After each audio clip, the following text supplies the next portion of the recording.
दोस्तों कहते हैं कि समंदर को देखकर ये नहीं सोचना चाहिए कि उसमें रवानी नहीं है। वो जब भी उठेगा तूफान बनकर ही उठेगा।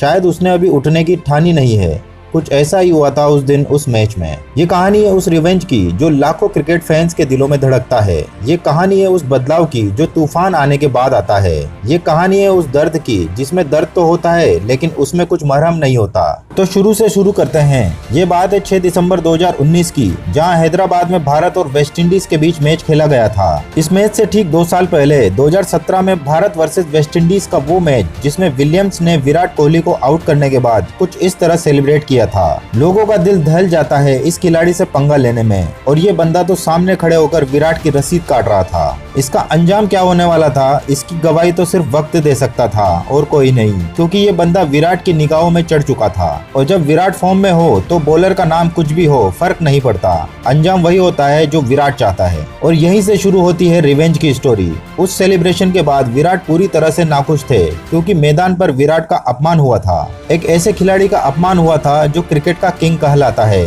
और किंग का अपमान किंग के ग्राउंड में हो ये किंग को कैसे बर्दाश्त हो सकता है। लेकिन इसकी भनक ना तो सिर्फ वेस्टइंडीज को थी और ना विलियम्स को। और ठीक 2 साल बाद वक्त का पहिया घूमा, फिर वही विराट फिर वही विलियम्स आमने सामने थे। इस बार तो कुछ ऐसा होने वाला था जिसकी भनक ना तो विलियम्स को थी न दुनिया को, क्योंकि किसको पता था कि 2 साल पहले घटी एक घटना जो विराट के जहन में आज भी जिंदा थी। 2 साल पहले का वो अपमान विराट को आज भी चुभ रहा था, क्योंकि आगे क्या होने वाला था किसी को नहीं पता था। भारत ने टॉस जीतकर पहले वेस्टइंडीज को बैटिंग करने का आमंत्रण दिया और वेस्टइंडीज ने इसका भरपूर फायदा भी उठाया। वेस्टइंडीज की ओपनिंग से लेकर पोलार्ड की फिनिशिंग तक सब कुछ बेहतरीन था। वेस्टइंडीज ने 20 ओवर में 207 रन जड़ दिए, और अब भारत को जीतने के लिए 120 गेंदों में 208 रन बनाने थे। ये लक्ष्य पहाड़ जैसा लग रहा था, लेकिन यहाँ की कहानी तो कुछ और ही चल रही थी। ये मैच 2 देशों के बीच कम बल्कि 2 खिलाड़ियों की वजह से ज्यादा जाना जाता है। 208 रनों का पीछा करने उतरी भारतीय टीम की शुरुआत कुछ खास नहीं थी। भारत के ओपनर रोहित शर्मा 30 रन पर आउट हो गए, और अब मैदान पर आता है वो इंसान जिसे इस मौके का 2 साल से इंतजार था, जिसके सब्र का बांध आज टूट भी रहा था, जिसका दिल आज भी खोल रहा था, क्योंकि वो जख्म उसके जहन में आज भी जिंदा था। लेकिन विलियम्स को कहाँ पता था, उसने वो नीच हरकत फिर से की। बात थी 13वें ओवर की, जब विलियम्स ने विराट कोहली को फिर से धक्का मारा। लेकिन इस बार की कहानी वो नहीं होने वाली थी जो लास्ट टाइम हुई थी।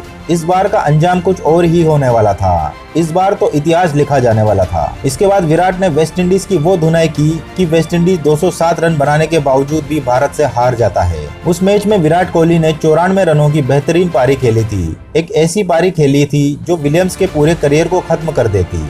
एक ऐसी धाकड़ पारी खेली जिसकी वजह से विलियमसन की वेस्टइंडीज टीम में वापसी नहीं हो पाई, क्योंकि उस मैच के दौरान विराट ने भी वही सेलिब्रेशन किया था जो विलियम्स ने किया था, और विराट ने भी उसकी रसीद काटी थी। विलियम्स को बाहर जाने का रास्ता दिखाया था, और कहा जाता है कि उस मैच के बाद ये बंदा उस सेलिब्रेशन को भूल गया था, क्योंकि इससे पहले विलियम्स ने कई खिलाड़ियों का मजाक बनाया था और उनकी रसीद काटी थी। लेकिन जब विराट ने उसकी रसीद काटी तो ये बंदा ना तो वेस्टइंडीज टीम में वापसी कर पाया और ना ही कोई इंटरनेशनल मैच खेल पाया। तो दोस्तों कैसी लगी आपको ये रिवेंज स्टोरी, नीचे कमेंट में जरूर बताएं। और आप इसी तरह के क्रिकेट स्टोरी देखना चाहते हैं तो चैनल को अभी सब्सक्राइब कर लें, क्योंकि यहाँ पर ऐसी शानदार स्टोरीज आती रहेगी।